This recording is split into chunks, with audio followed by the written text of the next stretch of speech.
Welcome to Embargoed, a podcast featuring intelligent talk about sanctions, export controls, and all things international trade for trade nerds and normal human beings alike. I'm one of your hosts, Brian Fleming. I'm here, as always, with my friend, colleague, and co-host, Mr. Timothy O'Toole. What is up, Tim? Happy Friday afternoon, Brian. Yeah, it's just the time party. to talk more Russia sanctions. Time to talk about the same thing we've been talking about for the last 10 hours straight. Yeah, exactly. Welcome, everybody, to the latest episode of Embargoed. Thank you all for joining. Thanks to everybody who we heard from after our Russia megapod the last time. Not surprisingly, this is going to be another Russia megapod this time because there is really nothing else to talk about in our world, in our little sanctions trade nerd world. But thanks to everybody for joining and for all the good feedback we heard and the interesting questions, comments, and other things that we've kind of heard from all corners the last few weeks. We obviously are. We're recording this on March 18th. It's a Friday, as Tim said. It doesn't feel like a Friday. I've kind of lost track of time. Time and space don't really have any meaning anymore because I feel like I'm just in my sanctions answering mode 24/7 these days. So we are, not surprisingly, going to spend a good chunk of time talking about the latest and greatest that has happened the last 2.5 weeks since we last recorded on the sanctions and export controls front with respect to Russia. At the tail end, we are also going to make a little bit of time for one lightning round topic, which is one of our favorites, JCPOA 2.0 and the fate of that and whether it is in fact actually going to happen or not. So we'll spend the last five or so minutes talking about that at the end of the program. Before we jump in, the normal reminders: we're not giving legal advice. We're not sharing any confidential information. Anything that you hear today is solely the opinion of myself and Tim. If you disagree or dislike, blame us. And you can find us anywhere you get your pod content. Please subscribe if you like it. Please spread the word about Embargoed. And that's, I think, about it. Tim, any thoughts, any contemplations, any deep My deep thought reflections on anything? Yeah, one deep thought. Why is everything an emergency? That's what I want to know. Every question that I've gotten in the last 3 weeks has been an emergency. To our loyal, all be emergencies. To our loyal clients out there, your emergency is always the most important. Exactly. Always the most important. Always. No one else has a more important emergency than you. And I'm not working on anything else, so I can just jump right on your emergency. To anybody else, yeah, my favorite is now this is treading into dangerous territory, but my favorite is when I'm on the phone for 6 straight hours and don't have time to respond to emails and then get second or third emails from people who are like, why didn't you respond to my email? Exactly. And then they call. I've been on the phone for 6 straight hours, so I'm sorry. It's not. I'm not ignoring you specifically. I'm just doing other stuff. Tim and I are actually thinking about transferring our consciousness to robot-like beings so that we can be awake 24 hours a day and never have to feed ourselves or sleep to be able to answer all questions. But until we do that, we are human.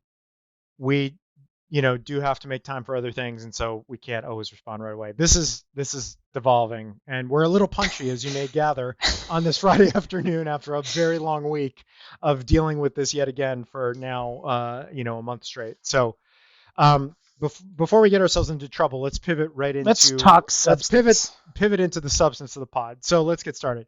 So Russia. So let me start with a question before I kind of go through and catalog everything that's happened since the last recording. For you, Mr. O'Toole, anything, what is maybe the most interesting or surprising thing that has happened the last few weeks since we last recorded? And that can be really anything. And now, I think we have the benefit, obviously, of a few weeks of hindsight and a few weeks of questions and a few weeks of real world observations about how this is all playing out, what the impact is, how people are responding. So what do you think? What is the most sort of interesting or surprising thing that's come of the, maybe the first wave of sanctions that we spent the last episode talking about? I think it's how well the coalition is held together through some pretty stressful moments, and particularly with respect to the initial decision not to impose sanctions on the energy industry presumably because, and I think I've read this in a lot of places, and it makes sense, because Europe really needs the Russian energy products and would crash their economy to do without them. Uh, there's been pressure outside of Europe to really crack down on the energy sector, and we've seen a little of that, but it really hasn't broken the coalition because it's been all of these new sanctions have really been inward focusing. So, like the oil import ban for the U.S. just affects the U.S. So it's just oil imports, and it's not a huge portion of our economy, and so we've been able to do that without kind of cracking the multilateral coalition. But I think just to me, what's so surprising is how well the coalition has held, because multilateral sanctions are hard and they don't happen very often. Yeah, I would say that's a very good point. And what I'm my sort of observation on this is, I think when the history of sanctions is written someday, perhaps we will write that history. I think this first few weeks is going to be just an incredibly fascinating test case on sort of intended and unintended and secondary and tertiary consequences and how people respond to things and have not responded to things. Um, and in particular, how, obviously the first domino that was intentionally felled by the US and the Allies was the Russian financial sector. And we talked a lot the last time about the 10 biggest banks in Russia that have been targeted for whether blocking sanctions or lesser sanctions by the US. Um, and that has not surprisingly proved to be central to everything that has been going on uh, in in all of the responses. And in fact, I had multiple discussions today with clients that I talked to during week one post invasion, when the sanctions were just getting rolled out, who were telling me at the time, look, executive level, board level at the company, we're committed to staying in Russia. We're committed to not picking up and leaving. We feel comfortable that we're going to be able to comply with the new prohibitions. We can, do X and Y and Z on the sanctions front, the payments front, the exports front. We can manage it. Talk to them today. Decisions have been made. We're leaving. We're picking up. We're winding down, and we now need your help with figuring out how to do that in a compliant way so that we don't step in it on the way out of the way out. And also, oh, by the way, we also want to manage the sensitive situation where we don't want to offend maybe our distributors and partners in Russia, because we want to reserve the right to maybe come back in a couple of years if things change. And so how do we do all of that? And the complexity and the interconnectivity of all of this, and the way it's been playing out and the way that the private sector has responded to this. Like, for those who are following this, there are no international law firms that are going to remain in Russia. The last of them announced this week that they're pulling up and leaving. That's a big deal. That's a very big deal. To Tim's point about the energy sector, maybe it hasn't hit head on, but most of the leading energy sectors that had a big presence in Russia and invested in Russia have announced on their own that they're leaving, right? So this is, and so I think it's just fascinating to see the way that this is now playing out, and in some ways gaining a momentum all its own. And so, we're still in the early days of this, and how it all ultimately shakes out will be fascinating. Yeah, the one thing I would add to that is I think you can see from the Russian side how this is playing out too. I think the initial response to the sanctions was, we're prepared. We were ready for this. You told us they were coming. We've got a plan, and these are not going to affect us any more than the 2014 sanctions affected us. And then after the central bank went on the list and the foreign currency reserves were placed off limits, that started to shake a little bit. But more recently, I mean, you're seeing these really strict, you know, criminal countermeasures to try and keep companies from actually either complying with the sanctions or getting out of Russia, or both. And they've amped up almost as more and more companies have made the decision to leave. The Russian response has gotten more and more harsh to that, and I think that it's not a coincidence. Yeah, and there's obviously a whiff of desperation in all of that the Putin and company are trying to prevent the complete and utter collapse of their economy, which may already be well on its way to happening at the rate we're going here. And one other final kind of fascinating thought to the point that Tim just raised about we're prepared. There was just earlier today, President Biden had a lengthy discussion with President Xi in China about Russia. And of course, the party line in China is we don't agree with or approve of the U.S. and other coercive tactics to impose sanctions on Russia because China, of course, for their own reasons, never wants that to be directed in their way. And we've talked about this quite a bit, even in the lead up to the invasion and the last time, how the U.S. is going to handle China and China's response, and China clearly wanting to be in the mix here as Russia's benefactor, probably mostly for selfish reasons, obviously, to reap the economic benefits that the West is no longer going to reap from Russia, number one, but also to set the stage for what they may want to do down the road with respect to Taiwan or otherwise. And we've talked about this a lot. And the critical question, and this is again at the moment, this is perhaps other than to the trade nerd community, this is a little sort of far afield and not of immediate concern, but sort of what lessons does China take from all of this and the response that has happened globally and led by the US? What does the US decide to do to signal to China that we are prepared to impose similar or greater pain on you if you intervene in a way we don't approve of with respect to Russia and Ukraine, or if you should try anything similar on your end? That is a really fascinating question and is going to have massive, massive consequences for the global world order for decades to come. And that is kind of bubbling just below the surface. And again, there was a 2-hour discussion between the two leaders of the two most consequential economies in the world today about that. And it's just that's a big one that we have to keep our eye on. It's huge, and it's already factoring into some of the advice we're giving to clients. I mean, so one of the things that's unique about the Russian sanctions and how effective they've been is that there really aren't any secondary sanctions that are attached. I mean, theoretically, there's a provision of 14024 that has a material support provision that could be applied to non-U.S. transactions, but as a there's still CAATSA 228. There's still CAATSA 228 and that sort of thing, although it's not totally clear that applies to this round of sanctions because they've gone out of their way not to mention CAATSA as supporting authority. But all that said, both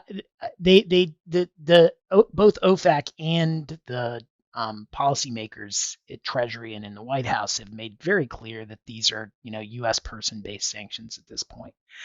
And what I've told clients is that'll probably hold unless and until China starts to make a dent in these sanctions. And if that happens, either secondary sanctions will come or these material support provisions and these CAATSA provisions will spring to life and start to be used against China. And I suspect that when Jake Sullivan met with the Chinese foreign minister in Rome earlier this week, and when President Biden and President Xi spoke today, that topic came up. Either directly, I suspect it came up directly in the Rome meeting, and I suspect it came up indirectly in the talks today, because my view is that the U.S. is not inclined to really be the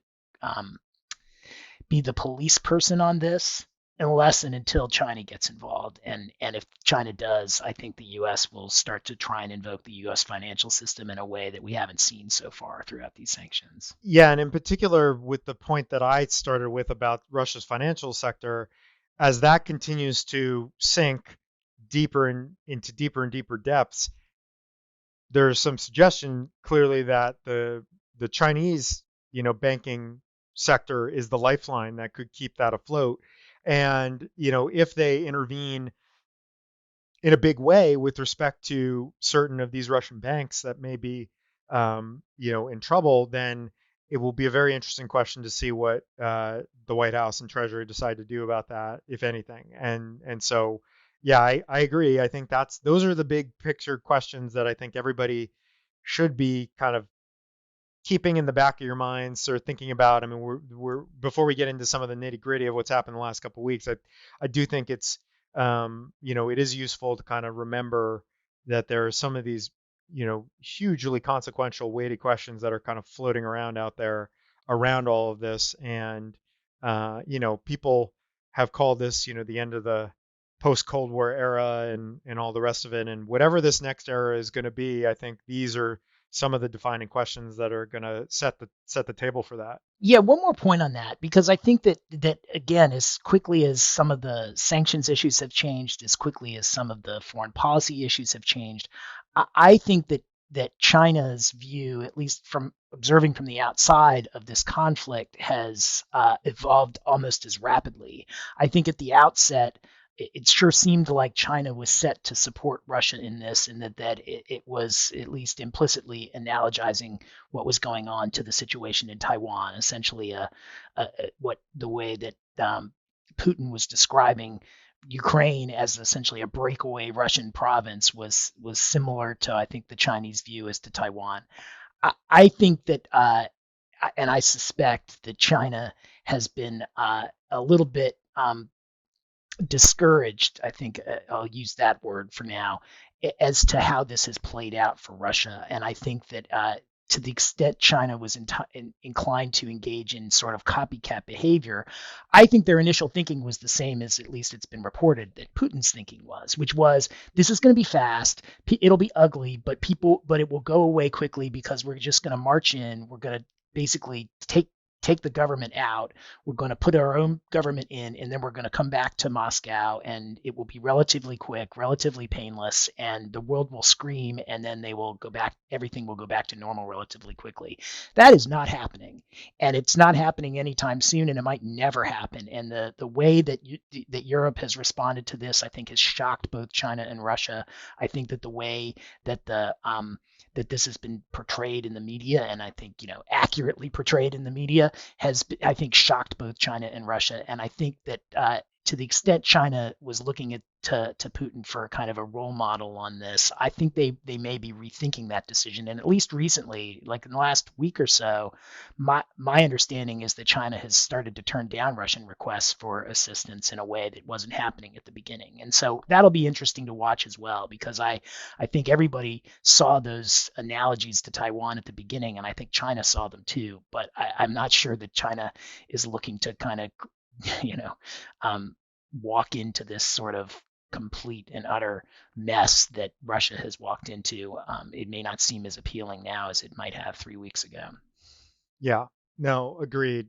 So with that, let's pivot to kind of do a quick rundown of everything that's happened in the last 2.5 weeks. So just like the last time, caveating this by saying if we were actually going to catalog everything that happened in the last 2.5 to 3 weeks, we would be here for 5 hours, and this would put everybody to sleep. So in a similar vein, we are, just like the last time, about to publish a lengthy client alert that sort of runs through all of this in some detail, but in terms of everything that's come up in the last couple of weeks. But we'll run through quickly some of the highlights, and then maybe we can hit on a couple of sort of interesting aspects of what's come out, and we'll do the same thing that we did the last time, which was we'll kind of start with the various sanctions measures that have been imposed, and then we'll pivot to export controls. So um, actually, I'm going to not go entirely in chronological order, because I think the two kind of biggest things that have happened in the last couple of weeks are the two new executive orders that came out last week. So the first one came out on March 8th, and that was EO 14066, and that is the executive order that imposes the ban, as Tim already alluded to, the import ban on certain Russian origin oil and gas products, crude oil, petroleum, etc. It also prohibited new investments by U.S. persons in the Russian energy sector. So obviously that's a pretty big deal, and there are a lot of I think thorny issues that kind of go along with this that we've already seen and we know are kind of bouncing around the trade nerd community at the moment. In particular, understanding what types of products these bans apply to, and whether or not there has been you might be in a situation where there's a claim that these items are substantially transformed in another country and therefore they're not Russian origin, and those types of issues. So that's been, we know that's been keeping a lot of people busy. That was the beginning of last week. Later in the week, last week, we got EO 14068, which is the March 11 executive order. And that one um, added some more import bans. So we have certain, I would call them kind of signature Russian origin products like fish and seafood, alcoholic beverages, um, diamonds of certain types, etc. Luxury goods, which the Commerce Department has later come out with further guidance and on what is covered by the luxury good import ban, and that's at least symbolically sort of a pretty big one. The broadened sort of new investment bar in any sector of the Russian economy, which obviously leaves open the possibility that the U.S. could target literally just about anything going forward if it so chooses. And then an interesting one, which there has been a lot of chatter about, which is the export, re-export sale supply from the U.S. Of U.S. dollar-denominated banknotes to either the Russian Federation directly or any person in Russia. And there's a little bit of has been at least a little bit of confusion on the guidance there because it seems pretty clearly to contemplate that personal remittances of U.S. banknotes are still permitted. However, the way that it's and then that raises the question of whether this only applies to physical banknotes, not wire transfers of U.S. dollars.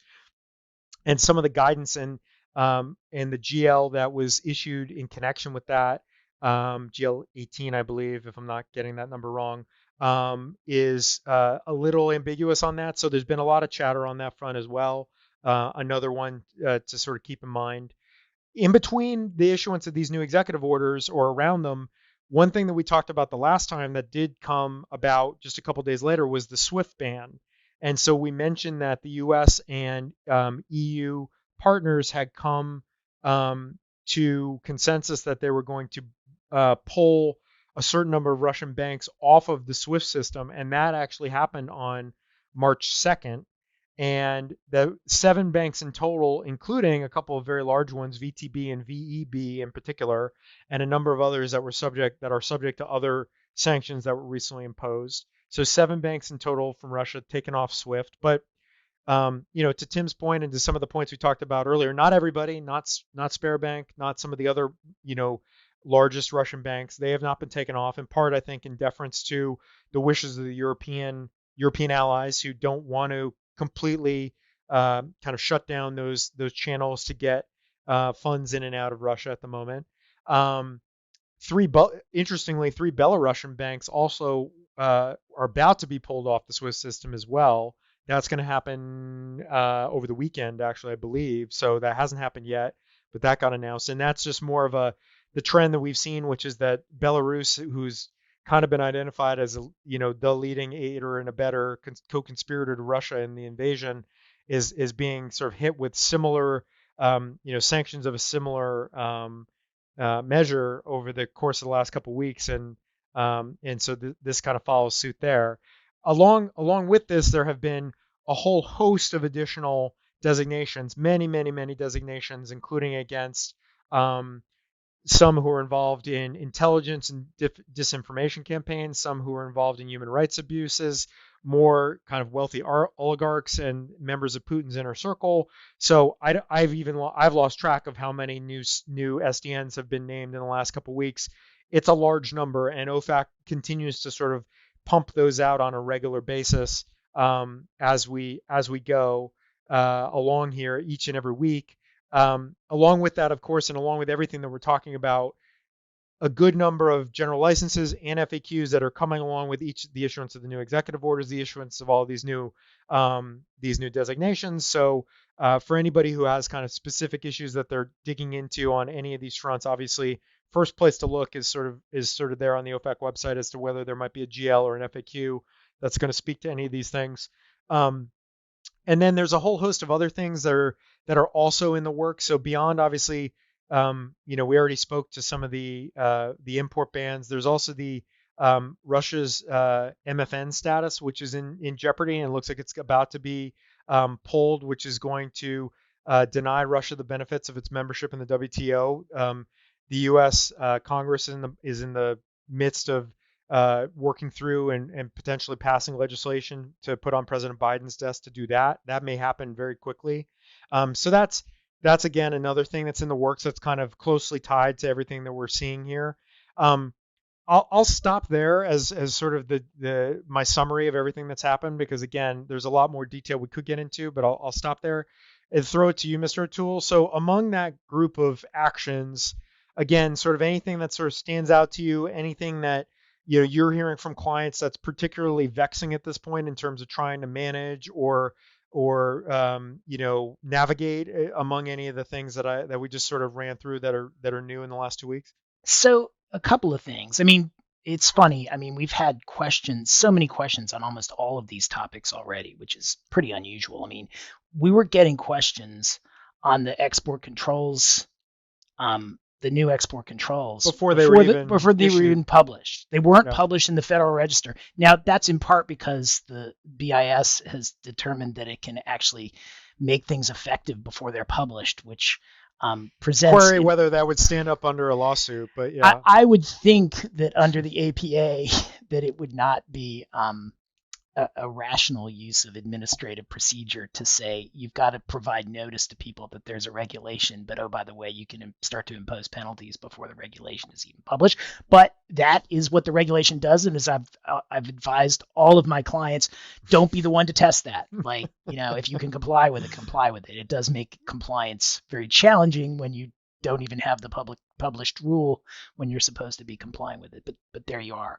I think that from what I've seen, there are going to be a lot of questions as this works itself out. And I think part of the problem, too, is that, there's a lot of regs coming out, but then a lot of guidance following more quickly. And I think you pointed out one of the pieces of guidance that doesn't quite seem consistent with the language of the executive order. I mean, the president said no banknotes to Russia, and then you've got some guidance that suggests that banknotes could include wire transfers, which doesn't make any sense and really doesn't make any sense the way that the rest of the guidance and the rest of the reg is written. But there you have it. I mean, there is guidance that makes the term banknotes unclear, and makes it very difficult to advise that banknotes mean banknotes.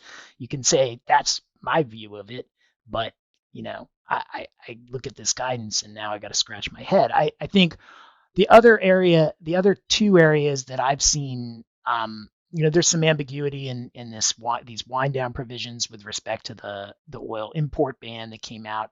I think it was on March 8th. And then a question that I now have into OFAC that I think is at least worth raising and talking about a little bit. So, because I don't know how it plays out, but I do want to flag it for people out there who are listening. So when the executive order that placed that allowed for controls and prohibited exports of luxury goods to Russia, delegated the power to the Commerce Department.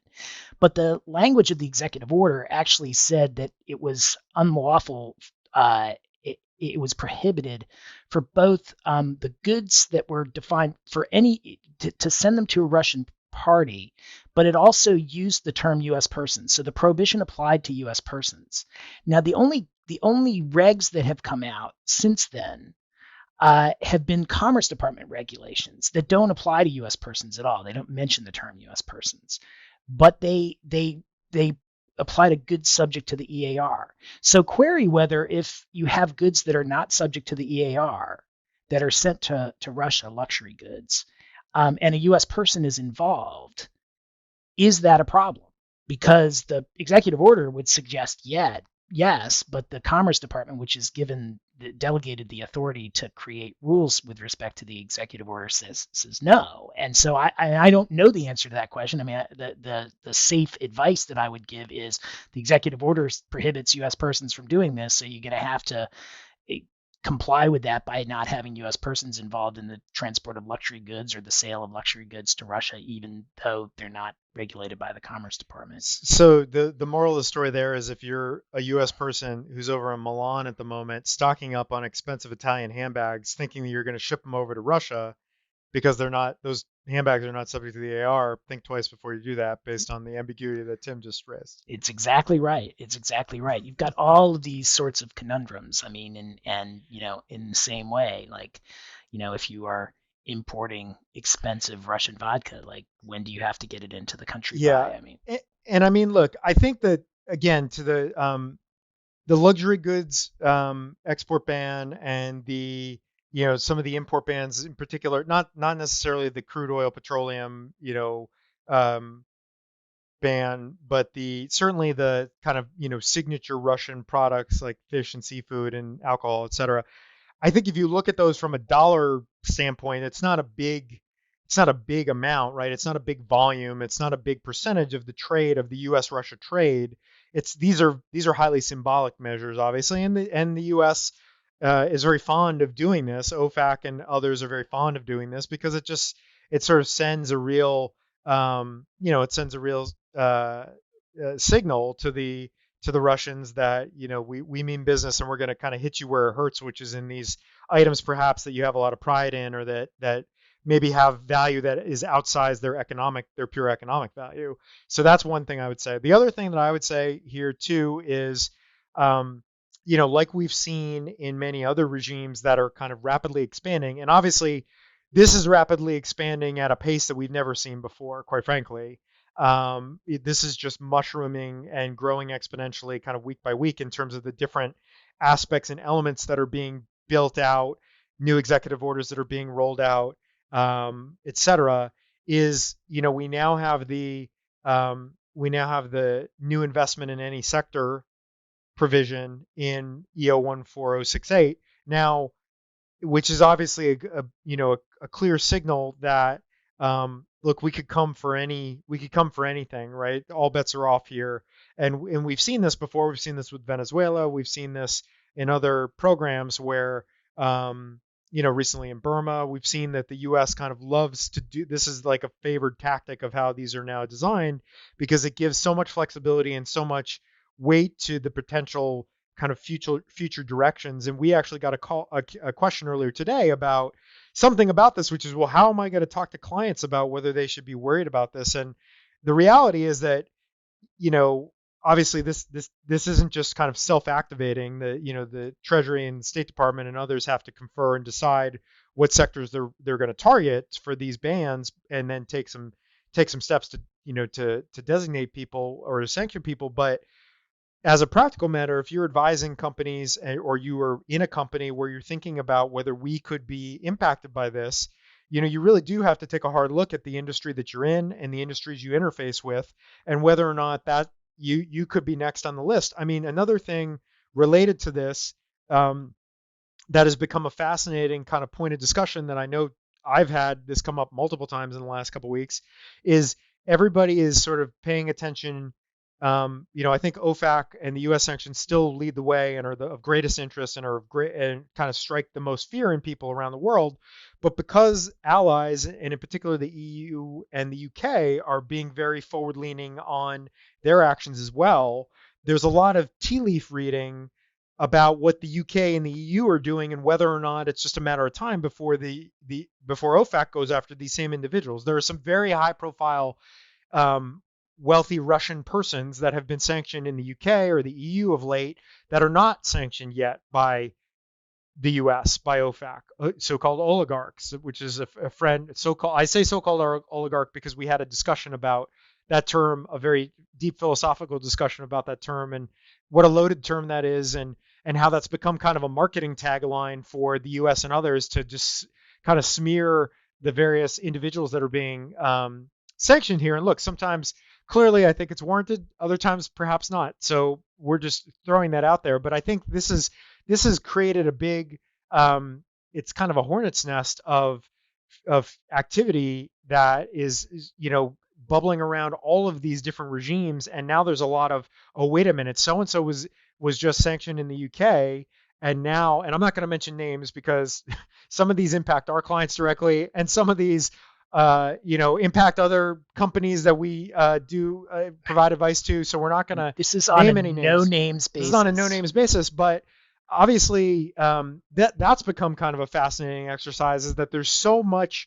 many people being sanctioned, so many companies being sanctioned, that I think trying to evaluate what's really in play, what's really at risk, and how do we make decisions about whether we have to get out immediately, whether there's a 10% chance that this entity or this person might be sanctioned, or a 50% chance by the US. That's really difficult stuff to try to navigate, yet it has a actual practical impact on many, many, many companies all around the world at this point. And these are the types of discussions that, we're having with our clients, and we know are happening kind of all over the place. So I just sort of throw that out there, just as an observation, and also as a thing for people to chew over a little bit and think about how if you're sitting and thinking about these same things, like what if any kind of, analytical framework are you using to try to even make sense of all of this? And we grant you that there's a lot of chaos here, that it's hard to make sense of it to some degree, but certainly we're trying to do that on a daily basis, and I think that's a fight. It's a fight worth fighting to some degree. Yeah. What we're seeing now is what you see in a lot of heavily sanctioned areas, where it just becomes such a compliance challenge that the ultimate people just decisions just give up. Yeah. I mean, and you're seeing it with companies that are in Russia. You're seeing it with banks. Banks are, I think, systematically reviewing their Russian transactions and saying, hey, no, no, no, no, no. Rather than coming in and saying, okay, so, is this a transaction that doesn't involve the sanctioned bank? Does it involve a sanctioned sector? To turn back to the question that you were talking about that we got some form of earlier today, I mean, at some point, maybe OFAC and BIS are going to combine their superpowers, and OFAC is going to start, retroactively designating financial sectors, where they'll essentially say, operating in the Russian financial sector as of last week. And, you've got to comply with something that you didn't even have any notice of. But at least so far, I mean, when OFAC has been designating these financial sectors and had these open-ended executive orders that said, operating in any sector of the Russian economy that the Secretary of Treasury designates, there usually is a little bit of a lag. Like they'll start on February 22 by designating the financial sector, and then they'll start, putting banks on the list because they're operating in the Russian financial sector. So it is usually prospective. But maybe one day they'll talk to BIS, and BIS will say, no, we don't need to deal with that. Why should you do that at all? You can ban it today and then have it take effect as of last week. For anybody who's wondering, Tim is raising this because he would love to bring that lawsuit if anybody out there ever has that happen to them. So just remember that. And let me be very clear. Comply as best you can with these retroactive provisions. Do not be the test case. But if you are the test case, we're here. We're listening. Yes. All right. With that, let's pivot quickly to cover some of the export controls developments, and then we'll wrap for now. Still a lot of activity on the export control side as well. I think maybe 3 or 4 big highlights from the last couple of weeks. So number one, the export controls expansion that we explained the last time, that has drastically increased the items that are subject to licensing requirements and put in place new foreign direct product rules, have basically been replicated and expanded to cover Belarus as well as Russia. So we already mentioned that Belarus is kind of is getting targeted now to the same degree as Russia, and that was March 2 that was announced that was going to go into effect with respect to Belarus. Another big one that happened a couple of days after that is, as I'm sure most of you listening here know, there have been for many years since 2014 or thereabouts, after the annexation of Crimea, there were specific export controls that were put in place under Part 746 of the EAR to restrict the export of certain items that relate to certain oil refining and other energy products or projects in Russia. That somewhat mirror the restrictions or the scope of restrictions that were covered under Directive 4 as well. Those have now been further expanded and on March 4, as of March 4. And so to the extent that anybody has anything to do with the oil refining or the energy sector, would certainly, and is exporting anything that was previously subject to those rules or could be now subject to those rules, would certainly encourage you to take a close look at that. South Korea was added a couple days later to the exclusion rule, which is basically that for purposes of the new foreign direct product rules. And South Korea had implemented their own restrictions, and so anything that's produced in South Korea is not going to be subject to the new FTP rules.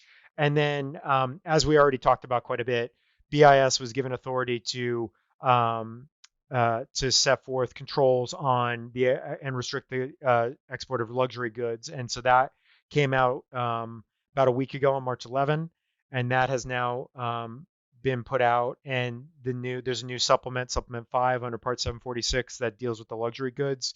And so it's quite broad too. Yeah, I mean, that surprised me at how broad and how specific it was. Yeah. So I think I would say those are kind of the biggest developments on the export control side of things. Any sort of further thoughts, comments on any of that at the moment? I mean, you've already covered a good one that kind of hits on that crosses the bridge between the luxury goods on both sides of OFAC and BIS, but anything else?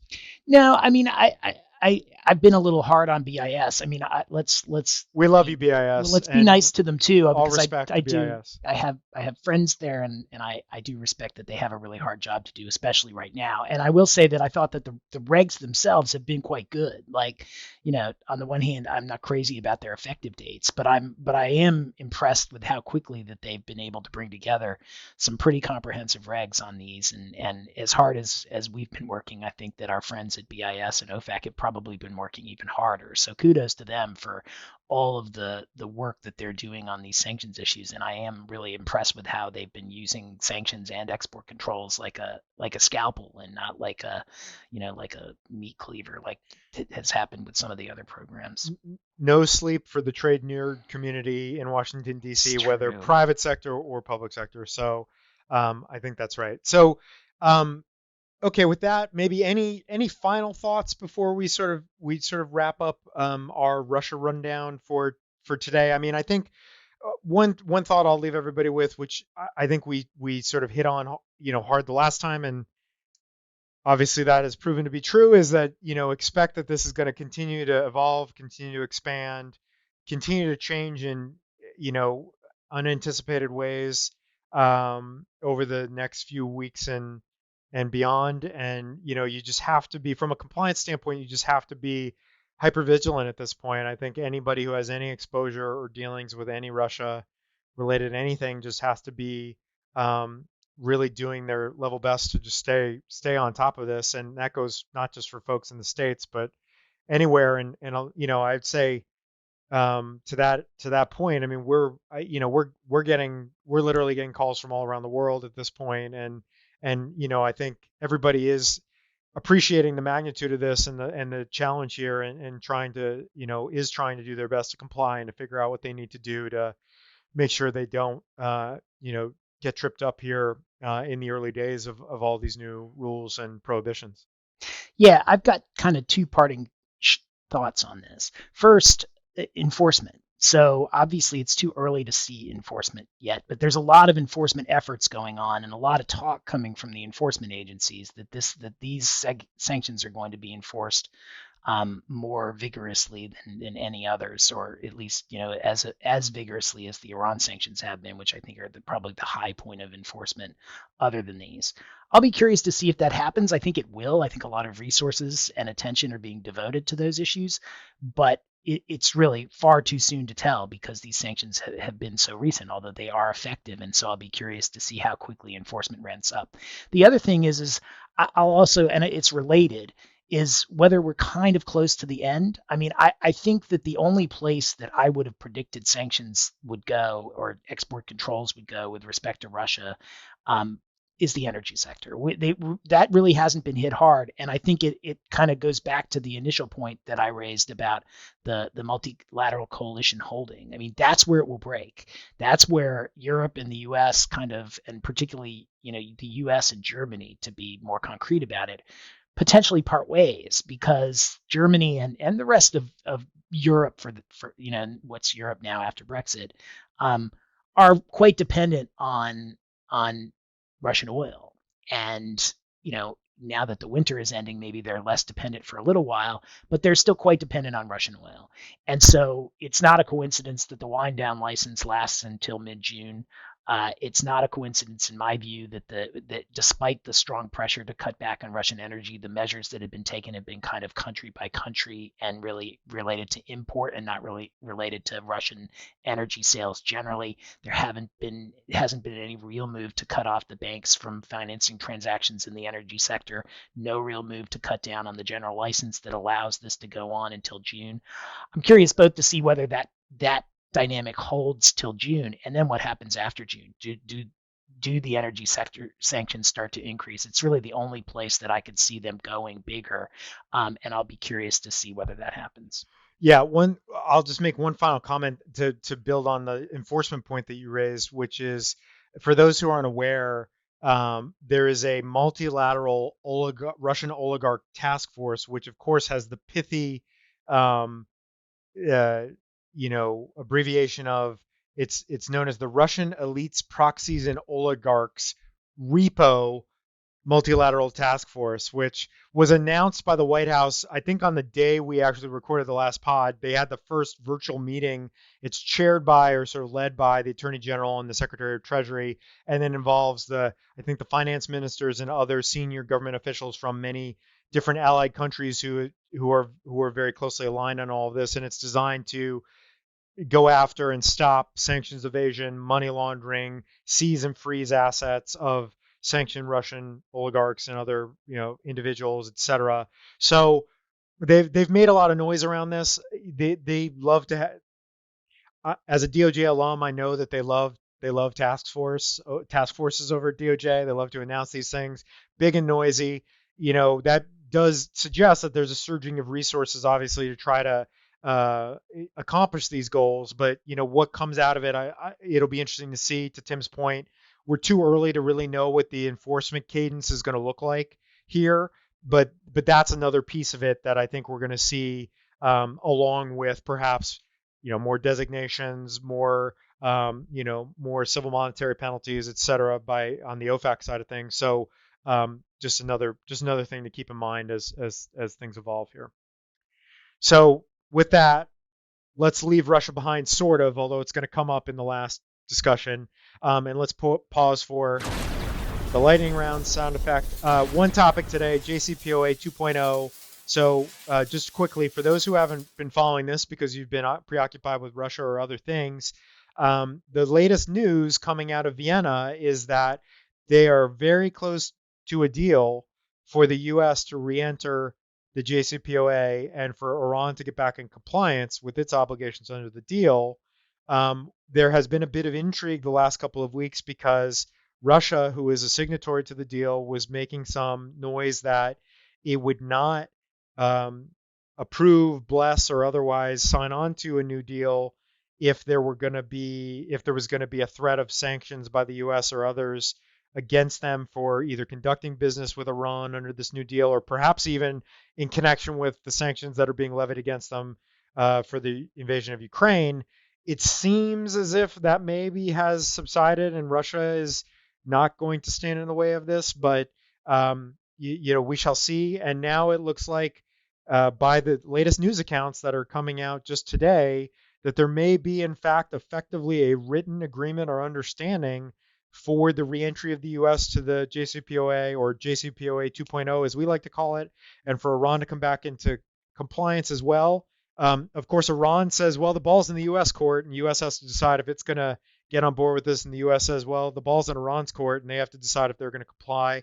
And everybody says, we don't have a lot of time, that we're finally here at the end, and if we can't get it done here, it's never going to happen. So with that, I throw it to you, Mr. O'Toole. If you're looking into your crystal ball, and based on what you're seeing and hearing in the press, what do you think is going to happen with all this? And do we think Russia is going to find a way to foul this up?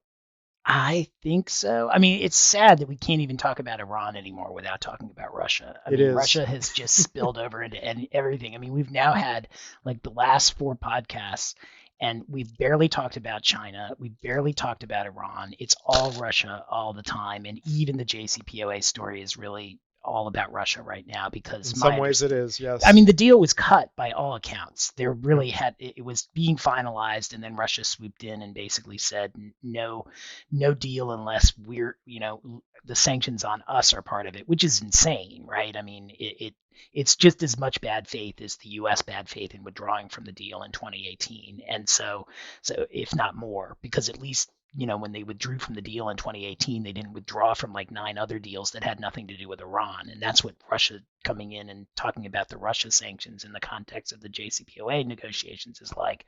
But I, I think it's really going to come down to what Russia wants. Now, my understanding is that the Iranian foreign minister went to Russia and met with Putin yesterday or the day before, and that people became more optimistic after that meeting. But if Russia wants to mess this deal up, it can. I guess the question is how much heat it's willing to take in Iran and with some of the European countries. With respect to the European countries, I imagine that it's not worried about the heat because the heat can't get turned up much higher. With Iran, it can.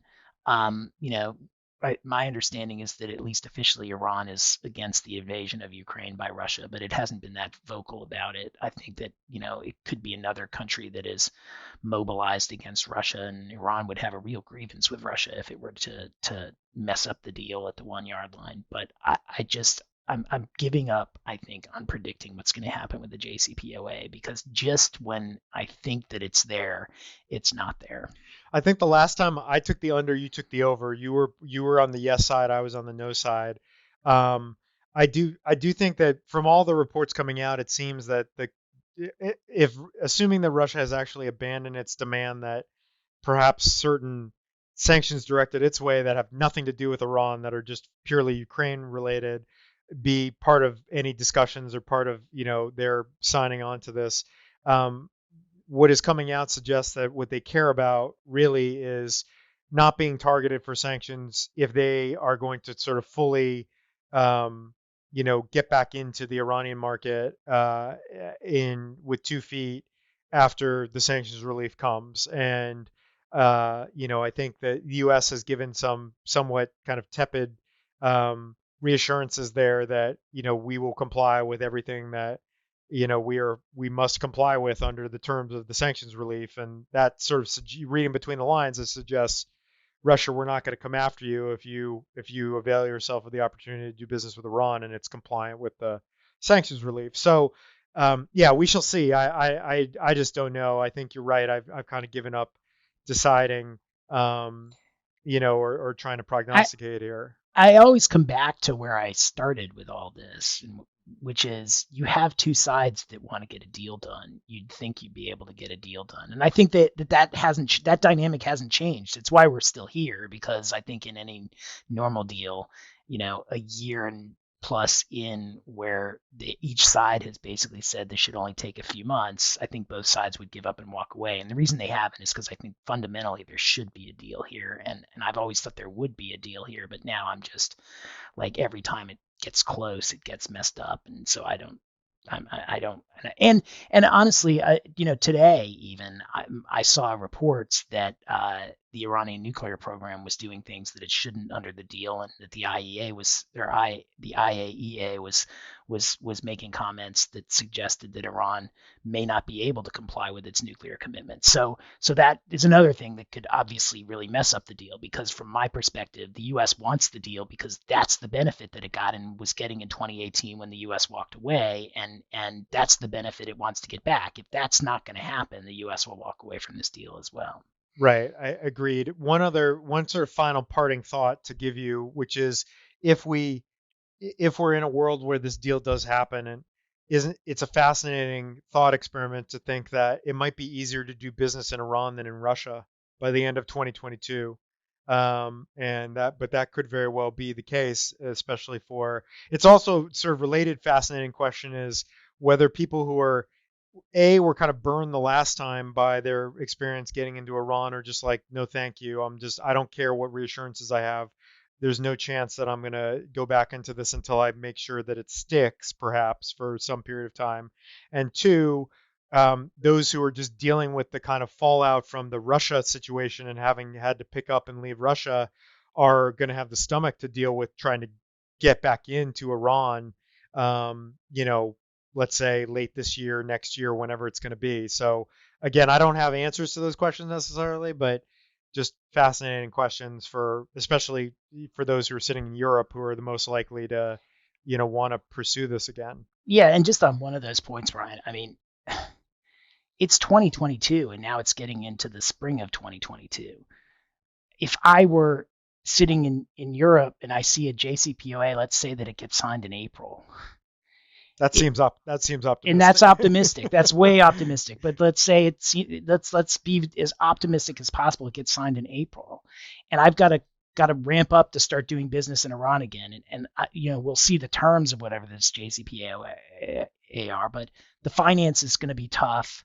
The infrastructure is going to be tough, and if you look at public opinion polls in the U.S., the chances that Joe Biden will be reelected, I mean, you've got to put them at most at 50% at this point. And so if Joe Biden or whoever the Democratic nominee is not reelected, whoever the Republican nominee is going to campaign most likely on withdrawing from the JCPOA in 2025. So you've got 3 years. You got at least a 50-50 shot that 3 years from now, the U.S. is going to walk away from the JCPOA again. Now, again, I'll be curious to see what protections are in the JCPOA to stop that from happening.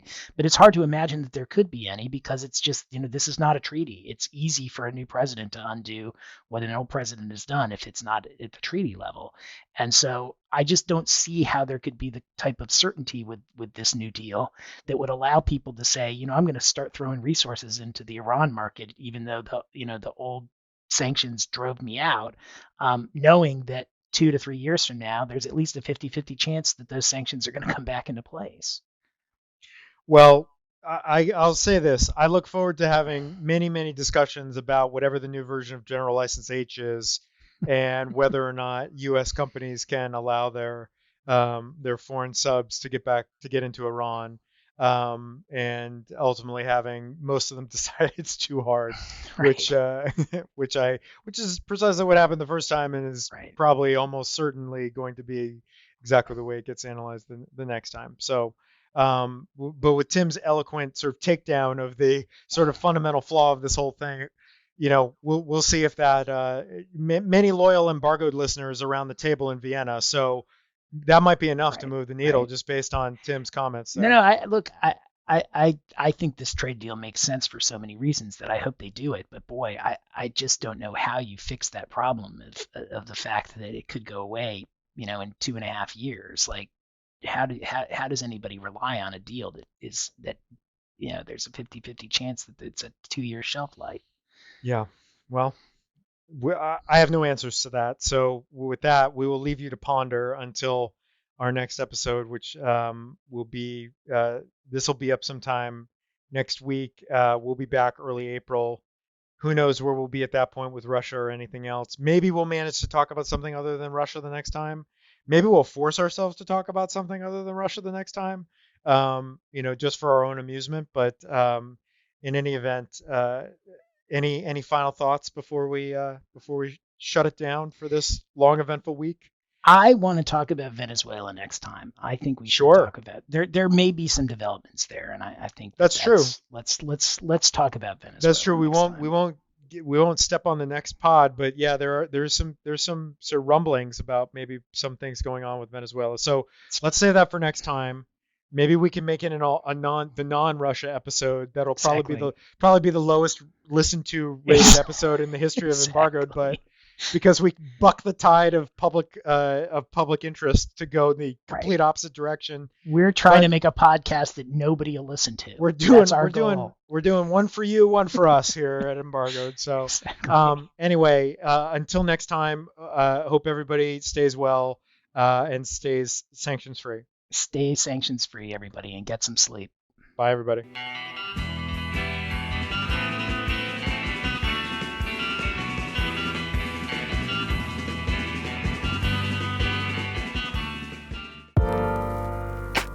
This podcast was produced by Heartcast Media.